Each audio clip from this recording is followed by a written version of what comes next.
सूबे के पूर्व मंत्री और सुल्तानपुर लोकसभा सीट से समाजवादी पार्टी से प्रत्याशी बनाए गए राम भुआल निषाद ने आज नामांकन किया। नामांकन के पहले उन्होंने नगर के डिहवा रोड स्थित सम्राट मैरिज लॉन से रोड शो निकाला, जिसमें कांग्रेस सहित तमाम गठबंधन के नेता और कार्यकर्ता शामिल हुए। विभिन्न मार्गों से होता हुआ ये रोड शो कलेक्ट्रेट पहुंचा, जहां राम भुआल निषाद अपने प्रस्तावकों के साथ नामांकन कक्ष में दाखिल हुए और अपना नामांकन किया। इस दौरान समाजवादी पार्टी के जिला अध्यक्ष रघुबीर यादव, इसौली विधायक ताहिर खान, पूर्व विधायक अनूप संडा, संतोष पांडे, अरुण वर्मा भी मौजूद रहे। वहीं नामांकन के बाद मीडिया से रूबरू हुए राम भुआल निषाद अपनी जीत के प्रति आश्वस्त दिखे और उन्होंने हर सवाल का बेबाकी से जवाब भी दिया। सबका विकास करेंगे, सुल्तानपुर की जनता को सम्मान देंगे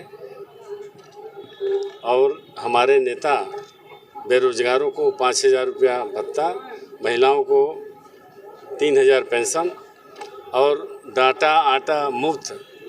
ये तो भाजपा सिर्फ 5 किलो आटा देते हैं, लेकिन मोबाइल सुविधा और आटा देने का वादा माननीय अखिलेश यादव जी ने किया है, उसको पूरा करेंगे। ये मुफ्त की राजनीति कब तक चलेगी? ये भाजपा शुरुआत की है, तो आप उसको आगे बढ़ाएं। नहीं हम नहीं शुरुआत, तो भाजपा अनबन मन से किया है कि आधा अधूरा काम कर रही है भाजपा। जैसे उन्होंने कहा कि 15 लाख रुपया सबके खाते में देंगे, 2 करोड़ लोगों को नौकरी देंगे और दिया कुछ नहीं।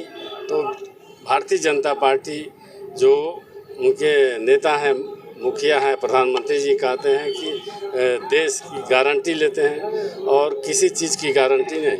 नीरव मोदी से लेकर बड़े बड़े व्यापारी पैसा लेकर यहाँ से विदेशों में भाग गए, चौकीदारी करते रह गए और चोर चोरी करके। विषय बहुत स्पष्ट था। आप सांसद बनेंगे तो मुफ्त की राजनीति बंद होगी या यूं बढ़ती चलती रहेगी? नहीं, जैसे लोगों की जिस चीज़ की ज़रूरत लगेगी तो वो करेंगे। Thank you. चुनाव कैसे चढ़ेगा? चुनाव चढ़ने को लेकर देखिए, चुनाव बिन मधु कश्यप मल्ला केवट 2,75,000 लगभग ये बड़ी तादाद में है और इनको नाम से ये ज़रूर बिखरे हुए हैं, मगर ये जान लीजिए 2,75,000 है और ये मजबूती के साथ इनको मन बना लिए। 75 सालों से इन लोगों ने हम लोगों की नैया सबके पार लगाई नहीं लगाई। अब की इनका नंबर आया है, तो हमारे जो हर वर्ग है, चाहे वो सबड़ हो, ब्राह्मण हो, मिडिल क्लास के लोग हो, चाहे क्षत्रिय हो, सब ने मन बना लिया है। खास चाहे मुस्लिम हो, चाहे कहार कुहार, प्रजापति, पाल, विश्वकर्मा, मौर्य, जो भी जातियां हैं, इन्होंने मन बना रखा है मजबूती के साथ। ये लोग चाहते हैं कि जो पार्लियामेंट में जाए, जनता की सबसे बड़ी अदालत है, वहाँ जा करके आवाज़ को उठाए। जब मैं 2004 में सांसद था तो दबा के जो काम किया है वही काम आज भी दिखाई पड़ रहा है। 15 सालों में आपको कहीं कोई काम नहीं दिखाई पड़ रहा है। हमारी बात तो सुन लो। निषाद समुदाय नैया पार करेगा। भीम निषाद भी कल नामांकन करने जा रहे हैं। बात तो सुनो सर, पार्टी ने देखा जब बनत रही तब बनत रही, अब ना बने हमारे घरे तो अपने घरे, हम अपने घरे। रहा सवाल ये कि हमारे राम भुआल भैया बहुत शरीफ आदमी, सीधे आदमी हैं और ये मजबूती के साथ पूर्व मंत्री रह चुके हैं, विधायक हैं, ये मजबूती के साथ पार्लियामेंट में आवाज़ उठाएंगे। हमें किसी पर कोई कमेंट नहीं करना है। भीम निषाद ने कहा है कि सपा का झंडा बैनर लेकर वो नामांकन करेंगे। भाई बात तो सुना, वो बात के बात है। देखिए, हमारे राष्ट्रीय अध्यक्ष जी के दोनों प्रत्याशी थे, बात समझिए बात को, मगर किसी कारणवश नेतृत्व ने जो फैसला लिया है हम सबको स्वीकार है। हमारे हर जात धर्म के लोग इसको स्वीकार कर लिए, बड़ी तादाद में मुस्लिम समाज के लोग भी। देखा, अब अंडा की दुकान बंद करावे लगी बहनी, बात समझा बात का जो है। अब अंडा की दुकान जो कि इनको अकॉर्डिंग टू लॉ आज अभी अंडा की दुकान बंद कराती है, मुर्गी की दुकान बंद कराती है, जो कि अकॉर्डिंग टू लॉ हमारे भारत सरकार का कानून, उत्तर प्रदेश के सरकार का कानून, जीने खाने दो सबको, जीने खाने लोकतांत्रिक देश। जब बड़े हो जाने के बाद, बड़ा सोच रखने के बाद छोटी सोच नहीं रखनी चाहिए। ईश्वर सद्बुद्धि दे, हम यही कहेंगे। और सच्चाई पे कभी इन्होंने हाउस में कभी कोई बात दर्द नहीं रखा जो है। देखा, महीना में 2 चक्कर मार दिए, तो भाई सांसद हो इतना माने पड़े कि आप जो ना है ठीक है, मेहनती है, मगर खाली मेहनत दिखावे खातिर वो धरातल पर जमीन लेवल में कुछ दिखाई नहीं पड़ रहा जो है समझता है कि नहीं समझता। देखा हम वो सांसद हैं और 3 ओवर ब्रिज और एक रेलवे को रेलवे के ओवर ब्रिज का एकदम नया नवीनीकरण कराएंगे, साइकिल के पथ बनवाएंगे और 3 ओवर ब्रिज नवा देंगे उन्हें और टांडा बांडा नेशनल हाईवे कराए रहे बात समझा अपने कार्यकाल में। अब बीच में ही थोड़ा छूट गया चौड़ी से लेकर के और अब यही का नाम आमहट तक, अब ऊपर डिवाइडर बना दिया। ठीक है भाई तो सांसद तो थोड़ा बहुत, बाकी ओवरऑल आप जब देखबा तो स्वर्गीय राजीव गांधी ग्रामीण विद्युतीकरण योजना के अंतर्गत 50 खंभे की जरूरत थी। यकीन मानिए हम जब सांसद थे तो हमने देने का काम किया था और ये नहीं 55 करोड़ रुपए एक बार स्वर्गीय राजीव गांधी ग्रामीण विद्युतीकरण योजना के अंतर्गत, 142 करोड़ रुपए एक बार APDRP योजना के अंतर्गत केनाई, दरियापुर, डाकखाना, ट्रांसपोर्ट नगर में पावर हाउस नवा और डाकखाना सबके पावर हाउस जितना पावर हाउस के साथ जुड़ा है सारे तार चेंज करी। हम आपको यकीन दिला रहे हैं कि हमसे कई गुना ज़्यादा हम आपको विश्वास दिला रहे हैं। आप लोग चौथे स्तंभ कि लोकसभा में जनता की अदालत में हमारी जनता की समस्याओं को उठा करके और 1-2 करोड़ नहीं 10,000 करोड़ रुपए सुल्तानपुर को ला करके सुल्तानपुर लुकनी लोकसभा क्षेत्र का चौमुखी विकास करके नौजवानों के चेहरे पे, बहनों के चेहरों पे, माओं के चेहरों पे खुशियाँ बिखेरने का काम करेंगे।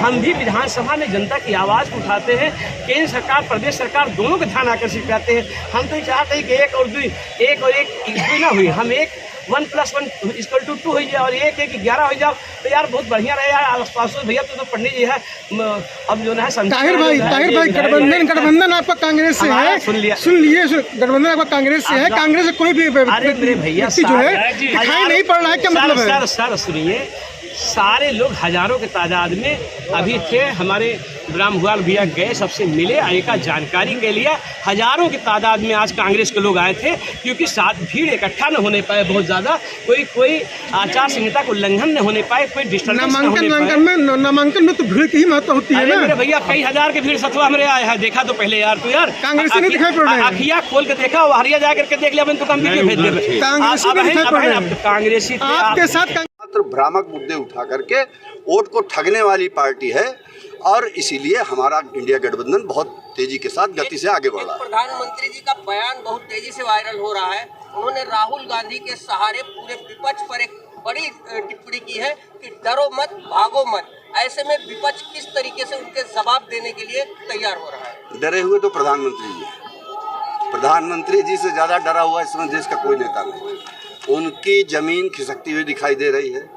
यही वजह है कि माननीय प्रधानमंत्री विकास की बात नहीं कर रहे हैं। माननीय प्रधानमंत्री किसी एक ऐसी पार्टी के तमाम नेताओं को जेल में भेज रहे हैं, देश का एक मुख्यमंत्री जेल में। और भारतीय जनता पार्टी झारखंड के मुख्यमंत्री जो आदिवासी समाज से उनको जेल भेजती है और खुद भ्रष्टाचारियों को प्रधानमंत्री जी ने मध्य प्रदेश की एक रैली में भाषण दिया था कि 70,000 करोड़ के सिंचाई घोटाले के आरोपी अजीत पवार को जेल भेजेंगे और 3 दिन बाद अजीत पवार जी भाजपा की गंगोत्री में नहा करके सदाचारी हो गए।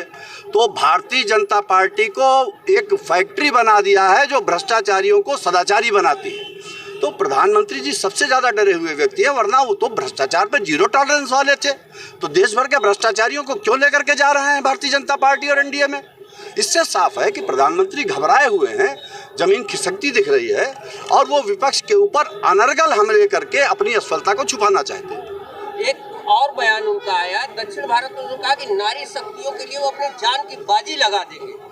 इसके बारे में क्या कहेंगे? मणिपुर में जब महिलाएं नग्न करके घुमाई जा रही थी तो माननीय प्रधानमंत्री जी ने जान की बाजी लगाना तो दूर, उनके दुख दर्द भी पूछना मुनासिब नहीं समझा।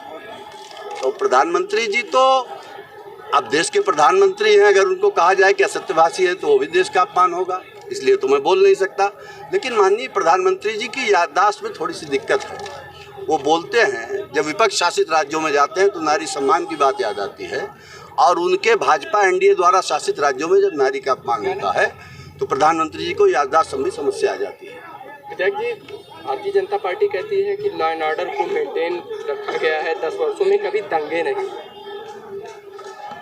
देखिए, भारतीय जनता पार्टी, मैंने कहा, झूठ बोलने की फैक्ट्री है। भाजपा झूठ बोलने की फैक्ट्री है। दंगों की बात करते हैं, लॉ एंड ऑर्डर की बात करते हैं। सुल्तानपुर में पिछले 3 महीनों में क्या हुआ, आप लोगों को छुपा है क्या? 6:30 बजे 7 बजे शाम को चौराहे पे किसी एक को गोली मार दी जाती है, किसी को पीट करके मार दिया जाता है। अभी आप ही लोगों ने पिछले दिनों समाचार पत्रों में छापा था कुछ दिनों पूर्व कि 35 दिनों में 24 हत्याएं हो गई सुल्तानपुर में। तो उसके बाद भी सरकार अगर ये दावा करती लॉ एंड ऑर्डर का, तो आप समझ सकते हैं कि सीधे सीधे सरकार झूठ बोल रही है, असत्य भाषण कर रही है। योगी जी कहते हैं कि समाजवादी के पार्टी के जो मुखिया हैं अखिलेश यादव जी, पूर्व मुख्यमंत्री, वो एक वर्ग विशेष के जनाजे में जाते हैं, कब्रों पे फातिया पढ़ते हैं और दंगाइयों को सपोर्ट करते हैं। योगी जी को मौत मिट्टी से बड़ा रुचि है, वो जिंदगी की बात नहीं करते हैं। अखिलेश यादव जिंदगी की बात करते हैं। अखिलेश यादव उन सबके दुख दर्द में शामिल हैं जो समाज के और व्यवस्था के अन्याय से पीड़ित हैं। अखिलेश यादव इस देश के वो नेता हैं जो आज इस देश के 85% लोगों के हक अधिकार की बात सबसे ज़्यादा ताकत के साथ उठा रहे हैं। इसलिए माननीय योगी जी को परेशानी है और कुछ भी बोल सकते हैं। विधायक जी आज किसके नामांकन में आए थे, क्या था? अब रामभुआल जी हमारे बगल में खड़े हैं, इसके बाद भी जवाब देना है। भीम निषाद वाला क्या मामला है आपके यहाँ? श्री रामभुआल निषाद समाजवादी पार्टी के प्रत्याशी हैं, आज फार्म में भी दाखिल कर दिया है। हम श्री रामभुआल निषाद को जानते हैं, वही समाजवादी पार्टी के इंडिया गठबंधन के प्रत्याशी हैं और पूरी समाजवादी पार्टी एकजुट होकर के उनके पीछे खड़ी है और उनको विजय दिला करके भीम निषाद समाजवादी पार्टी के प्रदेश सचिव बताए जाते हैं। अगर उन्होंने बगावत का रुख अख्तियार किया तो समाजवादी पार्टी में क्या स्थिति होगी? क्या होगा उस पर सवाल नहीं होते हैं, जो हुआ है उस पर सवाल कीजिए। क्या होगा, वो जब होगा तब उसके बाद जवाब दिया जाएगा। स्थानीय जिले की जनता 10 साल से एक पहले बेटे को फिर मां को सांसद बनाई है। किस तरीके से लगता है कि 10 सालों में, क्योंकि कुछ अंश आपका भी रहा है एज ए विधानसभा के सदस्य के रूप में, तो क्या अंतर पाते हैं? जिले में कौन से ऐसे ढेर सारे काम है शिक्षा को लेकर के, रोजगार को लेकर के, निजी स्कूलों की लूट को लेकर के, क्या ऐसा है कि आम आदमी को राहत पहुंचाने का काम जीतने के बाद इंडिया गठबंधन करेगा? आम आदमी की तो समस्या भाजपा सुन नहीं रही है, ना पूर्व के सांसद महोदय ने सुना, ना वर्तमान की सांसद महोदय सुन रही है। तो इसलिए इंडिया गठबंधन, तो मैंने पहले ही कह दिया कि पीडीए की बात करके, देश के 85% लोगों की बात करके, महंगाई दूर करने की बात करके, बेरोजगारी दूर करने की बात करके, रोजगार देने की बात करके, महिलाओं को 3000 पेंशन देने की बात करके, बेरोजगारों को बेरोजगारी भत्ता देने की बात करके, आटा और डाटा मुफ्त देने की बात करके, तो हमने तो अपना एजेंडा साफ कर दिया कि हम इस देश की आम जनता के साथ हैं। मोदी जी और एनडीए को ये बताना चाहिए कि अडानी जी की और अंबानी जी की संपत्ति इतनी कैसे बढ़ गई। आप पे आरोप लगता है विपक्ष के खासतौर से कि आप जो है सिर्फ जातिवादी राजनीति, मुझ पे कि पूरे विपक्ष पे? पूरे विपक्ष पे, खास छोड़ी यूपी में आप पे लगता है कि आप जातिवादी राजनीति को लेकर यूपी में बढ़ रहे हैं और एक समाज से इस पे क्या क्या?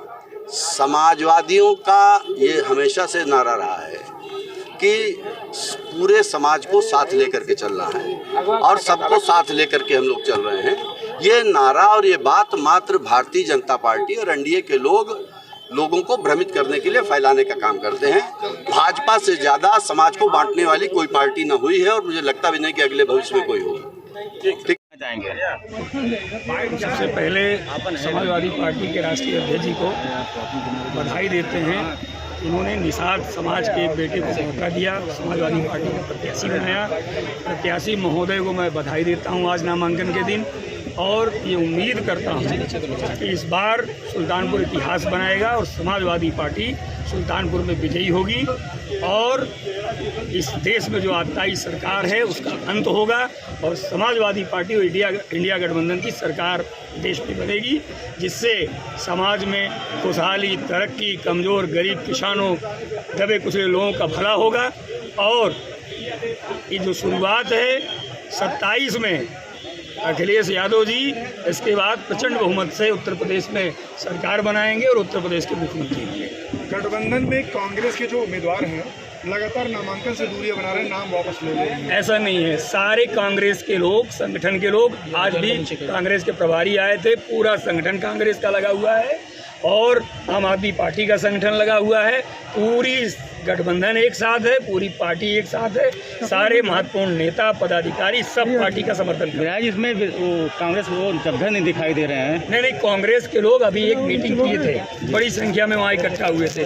चूँकि इतनी बड़ी भीड़ आपने कभी किसी प्रत्याशी के नामांकन में नहीं देखा होगा, तो जब भीड़ ज़्यादा होती है तो थोड़ी सी अस्त व्यस्तता आती है, बट पूरी पार्टी, पूरा गठबंधन बहुत मजबूती से प्रत्याशी के साथ है। आज प्रवेश करने को लेकर नोकझोंक हुई गेट पर, क्या विषय था ये? देखिए, ये तो प्रशासन की स्थिति आप समझ सकते हैं। हम लोग विपक्ष में, हम लोगों का काम ही संघर्ष करना है, जो मिलेगा संघर्ष से ही मिलेगा। अब आप एक बात बताइए, पार्टी के जिला अध्यक्ष, मौजूदा विधायक, पूर्व विधायक, अगर उन्हें गेट में घुसने में संघर्ष करना पड़ रहा है तो आप समझ लीजिए क्या दशा है। लेकिन हम लोग पीछे हटने वाले लोग नहीं हैं, हम लोग नोक-झोंक भी करते हैं और हम लोग अपनी बात मजबूती से रखते हैं। जो संघर्ष से मिलता है हम लोग उसको स्वीकार करते हैं और समाजवादी कभी संघर्ष से झुकते नहीं। विधायक जी, क्या लगता है विधायक जी कि पार्टी अंतरकला से दूर बाहर निकला? कोई अंतरकला नहीं है पार्टी में। तब तक सबका अधिकार होता है जब तक टिकट मिलना होता है। आज जब पहली टिकट बार जिसको मिल गया उसके बाद पूरी पार्टी एक साथ है। आज टिकट पहली बार मांगने का तो सबका अधिकार है। आज पहली बार ऐसा हुआ कि मंच पर एक साथ सब दिखाई दिए जी। इसके पहले कुछ विधायक, उसके पहले भी ऐसा नहीं था। कुछ व्यक्तिगत आदमी की व्यस्तताएं रहती हैं, वो अलग चीज़ होती। बाकी जब जरूरी है, आप देख लीजिए आज दाखिला था तो पूरा पार्टी, पूरा संगठन, पूरे नेता एक साथ मंच पे बैठे और दहाड़े सब पार्टी पर नहीं नजर आ रहा। अब उनकी व्यक्तिगत बात उनसे पूछिए वो क्यों नहीं आ पाए, इसमें तो हमें जोन कुछ गया। भाजपा का एक नारा है 400 पार, उस पर क्या कहेंगे? हमारा नारा है हमारे राष्ट्रीय अध्यक्ष जी का 400 हार।